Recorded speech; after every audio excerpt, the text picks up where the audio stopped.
Camerounaises, Camerounais, mes chers compatriotes, le drame national qui se déroule sous nos yeux m'amène à m'adresser à vous ce jour sur deux sujets qui interpellent la plupart des Camerounais. D'une part, la situation de guerre civile qui détruit avec une rare violence les régions anglophones du nord-ouest et du sud-ouest, et d'autre part, le plan national de résistance au hold-up électoral dans sa phase 2, sur la guerre civile qui ravage les régions du nord-ouest et du sud-ouest. Les populations de ces deux régions sont confrontées depuis quelque temps à une escalade des atrocités de toutes sortes.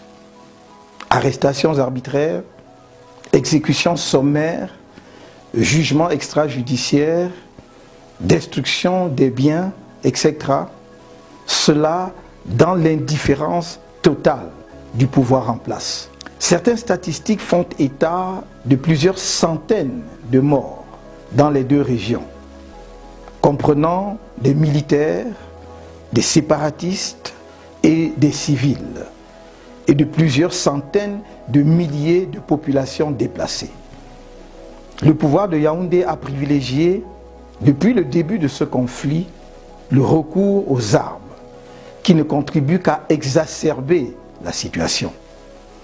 En raison des défaillances de son leadership et de sa gouvernance, il devient chaque jour plus clair que ce pouvoir a perdu toute crédibilité, pouvant lui permettre d'apporter l'apaisement nécessaire et de résoudre ce problème de manière satisfaisante pour tous les protagonistes du conflit.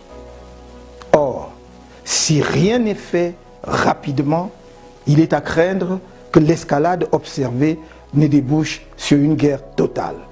Lors de la campagne électorale, j'avais pris l'engagement qu'une fois élu, le problème de nos compatriotes du nord-ouest et du sud-ouest sera l'une de mes priorités.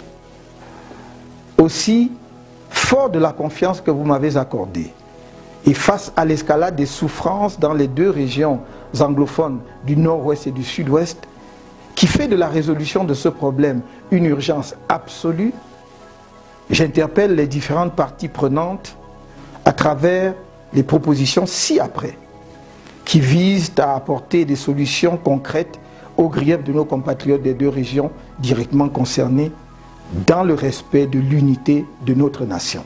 Ainsi que je l'ai indiqué dans mes différentes déclarations antérieures, ma démarche pour la résolution de cette crise est sous-tendue par la condition préalable que les sécessionnistes s'engagent à renoncer à la partition du pays et à la recherche d'une telle partition. Considérant que cette condition préalable sera acceptée de tous, je propose les actions suivantes à toutes les parties prenantes. Au plan militaire, j'appelle à un cessez-le-feu immédiat et à la mise en place d'un processus de désarmement, démobilisation et réinsertion des combattants insurgés. Je demande une amnistie générale au bénéfice de toutes les personnes impliquées dans ce conflit, assortie d'une libération des personnes détenues dans ce cadre. Au plan humanitaire, j'adresse un message de profonde compassion aux familles des personnes décédées dans le cadre de ce conflit fratricide, notamment parmi les forces de défense nationale et les populations civiles. Mes prières accompagnent également les victimes blessées et leurs familles. Face aux atrocités subies par les populations des régions concernées, des mesures urgentes s'imposent. Dans cette optique, j'adresse aux populations du nord-ouest et du sud-ouest un message d'encouragement et de solidarité dans leurs souffrances et les exhorte à se préparer à regagner leurs villes et villages dès que les conditions seront réunies à cet effet. Je voudrais vous assurer que des initiatives sont prises dès à présent en direction de la communauté internationale pour arrêter le conflit et les atrocités qu'il entraîne. Des mesures seront prises pour la compensation des pertes des biens liés à ce conflit, y compris la reconstruction des maisons détruites et l'allocation aux victimes des pertes de dotations financières pour leur permettre de démarrer leurs activités. Je demande que des dispositions soient prises dès à présent pour aller chercher nos compatriotes réfugiés au Nigeria du fait de ce conflit, d'une part, et pour ramener les populations qui ont trouvé refuge dans les forêts, d'autre part. J'en appelle à la solidarité et à l'indignation de mes compatriotes francophones par rapport au sort de leurs frères et sœurs des régions du Nord-Ouest et du Sud-Ouest. Je voudrais souligner à leur intention que ce qui se passe dans cette partie de notre pays nous concerne tous directement. Ne cédez point aux sirènes de la division. Le socle de notre combat politique est l'édification d'une république fraternelle et solidaire dans le cadre d'un Cameroun uni. C'est pourquoi la mort ou la souffrance d'un compatriote, quel que soit son lieu de résidence ou d'origine, doit nous concerner comme s'il s'agissait de nous-mêmes. Ne nous laissons pas aller à l'indifférence ambiante, dont on ne se réveille souvent que lorsqu'on est devenu soi-même victime de l'inacceptable. Dans cette optique, je crois qu'il est plus que temps de prendre des initiatives concrètes de solidarité avec nos frères et sœurs anglophones. Aussi, je demande aux populations des régions francophones du pays de mettre en œuvre avec engagement et détermination les mesures suivantes. A. Pour le reste du mois de novembre et jusqu'à la fin du mois de décembre 2018, d'observer une demi-journée sans activité. Villes et villages morts, tous les lundis, à partir de 13 h, afin d'amener le pouvoir à prendre, sans plus tarder, les mesures significatives nécessaires pour engager la résolution de la crise qui ravage les régions concernées, en sorte que les populations de ces régions passent les fêtes de fin d'année dans leurs familles. Les Camerounais de l'intérieur et de la diaspora sont amenés à manifester leur solidarité la plus généreuse envers les familles des régions du Nord-Ouest et du Sud-Ouest, particulièrement touchées par le conflit en cours, par des dons, notamment en denrées alimentaires, vêtements, argent, etc., afin que ces familles passent des fêtes de Noël et de fin d'année moins difficiles. Les dons doivent être envoyés à la fondation Aya, Aya Foundation, dont le responsable est M. Abine Aya Aya. L'adresse de la fondation est mentionnée en bas de votre écran. B. Du 1er au 15 janvier 2019, si aucune mesure significative pour résoudre la crise anglophone n'est prise par le pouvoir, la durée des villes et villages morts sera étendue à une journée entière, tous les lundis, comme dans les régions anglophones. C. À partir du 16 janvier 2019, si le pouvoir persiste dans l'option militaire et le refus de toute initiative politique pour régler la crise dans les régions anglophones du pays, j'appellerai les Camerounais de toutes les régions et jusque dans les moindres villages à de gigantesques marches pacifiques tous les samedis. Car, bien que mon souci constant soit d'épargner les vies des Camerounais, nous ne pouvons laisser sans rien faire que continue de couler comme un torrent le sang de nos compatriotes, pour la plupart d'innocentes et paisibles populations, ou de nos soldats de toutes origines régionales, embarqués dans une sale guerre. Que le régime nous tue tous, s'il le veut. Mais nous ne nous bornerons plus à des propositions dont il se moque complètement. Nous allons agir jusqu'à ce qu'une solution politique adéquate soit apportée à cette crise. C. Au pouvoir, je demande d'arrêter le recours aux armes, car il ne peut constituer une solution à un problème politique. Je l'exhorte à recourir au dialogue inclusif, comme de nombreuses instances nationales et internationales l'ont recommandé. Je formule des prières pour les victimes militaires tombées sur le champ d'une guerre injuste contre leurs propres frères et sœurs. Une guerre absurde que les dirigeants civils de l'État leur font faire au lieu de prendre leurs responsabilités politiques pour y mettre fin, à défaut de l'avoir évité. Nos soldats exténués et mutilés pour certains ne savent plus pourquoi ils se battent. Amener des soldats camerounais à tirer sur des insurgés camerounais avec un armement sommaire, voire dérisoire, ne peut être un but de guerre suffisamment motivant pour ceux qui sont amenés à sacrifier leur vie.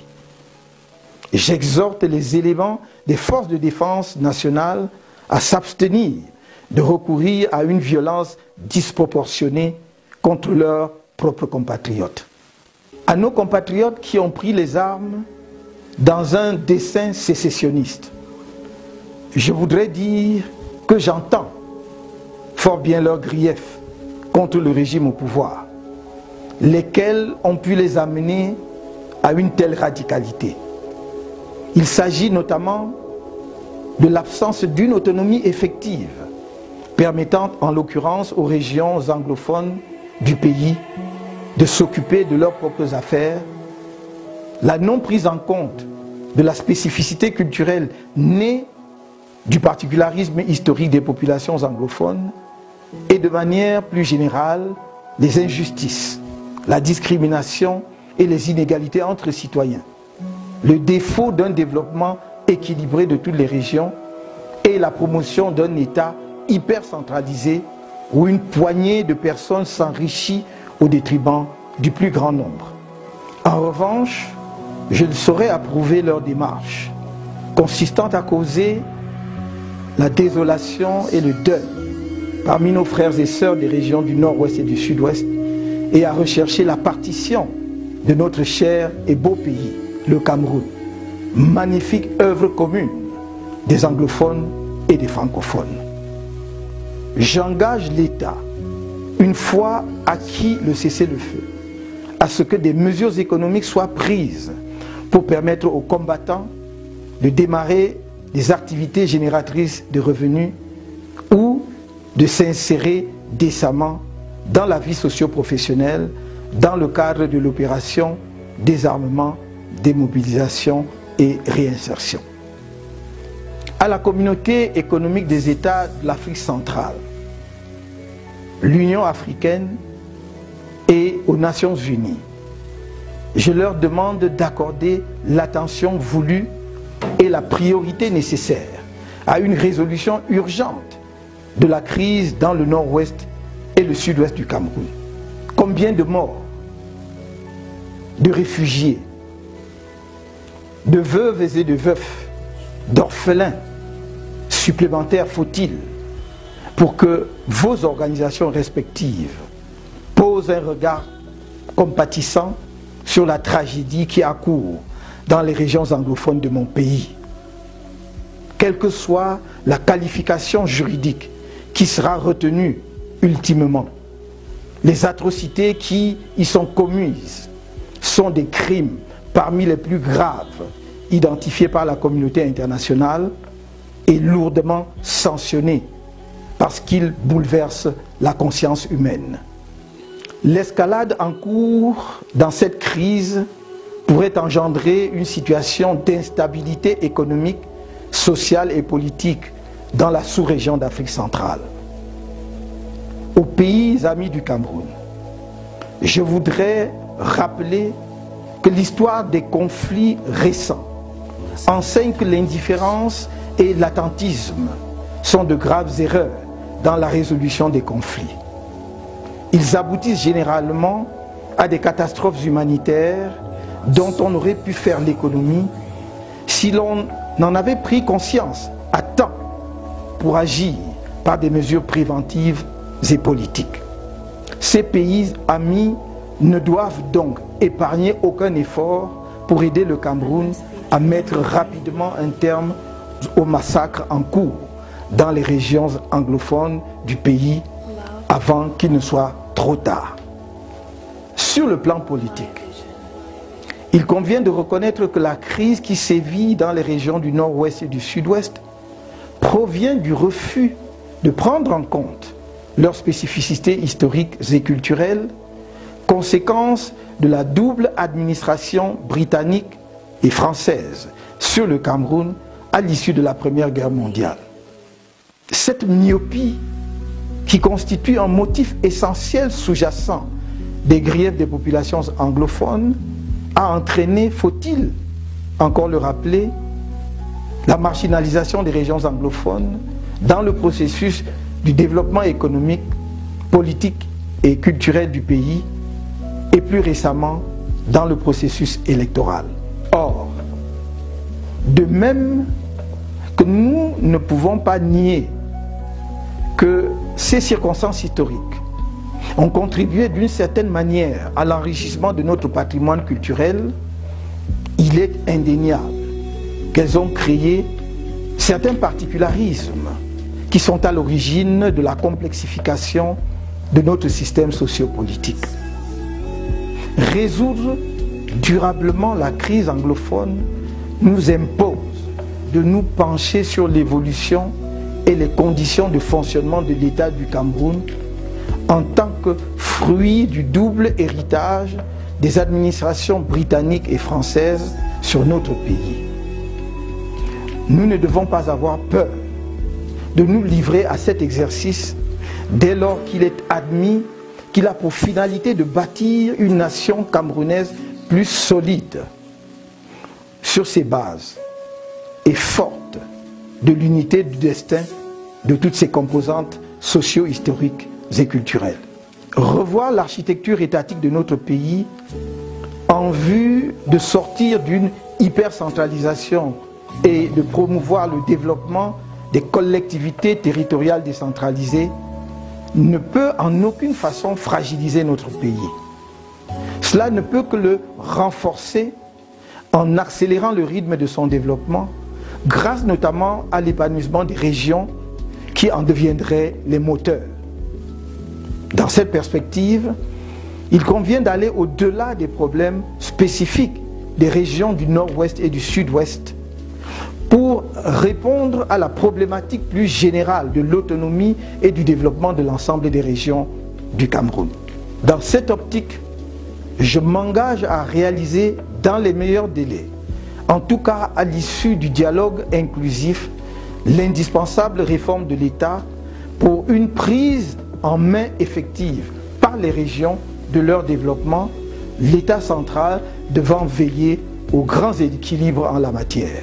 Afin de répondre aux attentes spécifiques des régions anglophones d'une part et à l'exigence de la réforme de l'État pour une large autonomie de l'ensemble des régions du pays d'autre part, les initiatives suivantes seront lancées. A.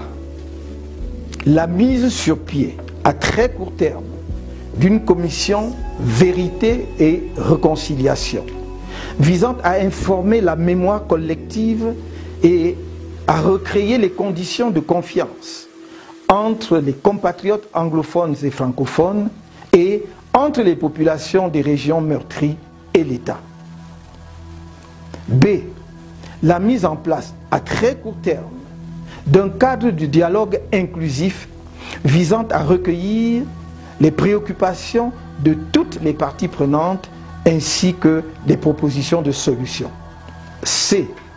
La création d'une mission spéciale pour un développement régional équilibré avec un mandat limité dans le temps. Cette mission spéciale, multidisciplinaire, devra procéder à l'inventaire et à l'analyse des expériences des différents pays qui ont été confrontés à une situation similaire à celle du Cameroun, proposer une évaluation comparative des solutions en termes d'avantages et d'inconvénients, ce processus devant permettre à notre pays d'adopter les meilleures pratiques en la matière de manière à éviter les écueils que d'autres pays ont pu expérimenter avant le nôtre. D.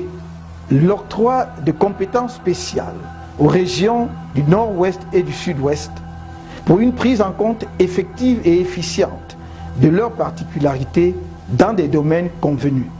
Sur la phase 2 du programme de résistance nationale au hold-up électoral,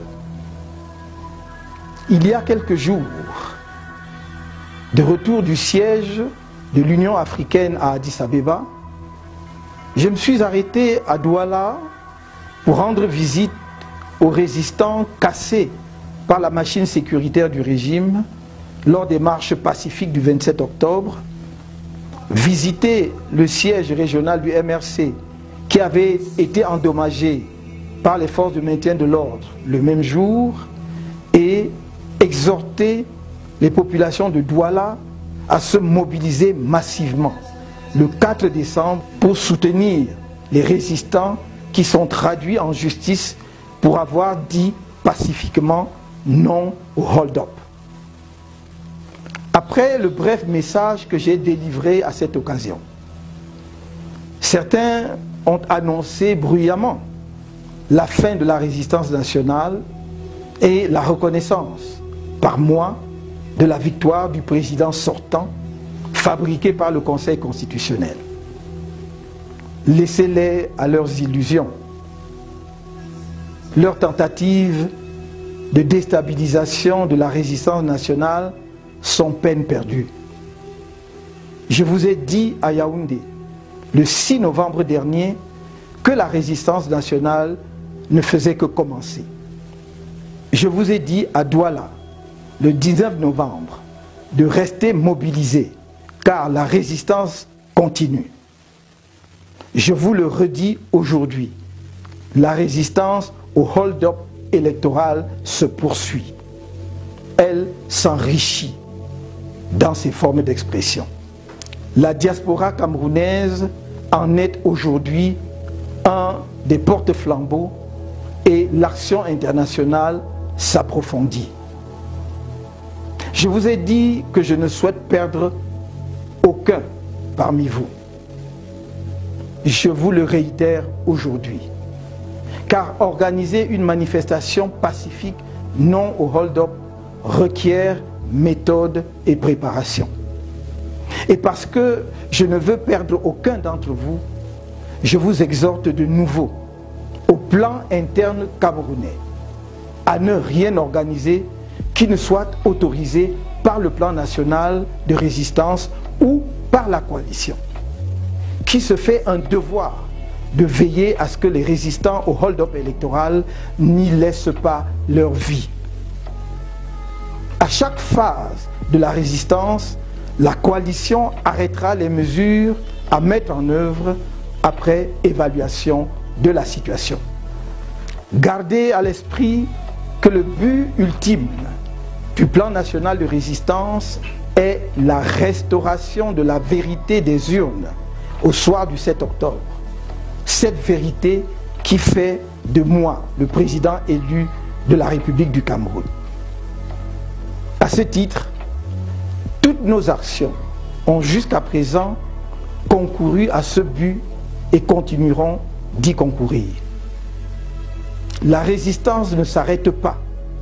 Au contraire, elle se densifie et gagne en puissance, car ses rangs ne cessent de grossir et son organisation s'affine chaque jour davantage. La phase 1 était celle du démarrage, permettant aux Camerounais de réapprendre à faire preuve d'altruisme en s'intéressant les uns aux autres, à s'engager de nouveau bénévolement pour la patrie et à faire foule dans la sauvegarde de celle-ci. Le plan national de résistance est le foyer dans lequel le patriotisme camerounais peut trouver un nouvel élan. Il est le cadre de la lutte contre l'oppression et le tribalisme. Il se fonde sur une démarche pacifique et le respect de la Constitution nationale, car la résistance nationale n'est pas l'insurrection nationale. Les graves violations constitutionnelles déjà présentes pendant le processus de l'élection présidentielle d'octobre et réitérées durant le contentieux électoral ont franchi un nouveau palier avec les répressions sauvages des manifestations pacifiques non au hold-up. Le non-respect des libertés et droits constitutionnels des citoyens camerounais engagés dans la résistance en est une preuve, puisque les manifestations publiques, qui plus est, pacifiques comme les nôtres, sont garanties par la Constitution camerounaise.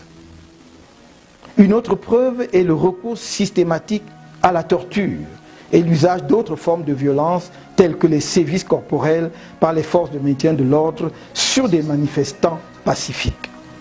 Du reste, au regard de la Constitution camerounaise, comment comprendre autrement que comme une manifestation de l'arbitraire du pouvoir les poursuites pénales engagées contre certains résistants pacifiques en ce moment?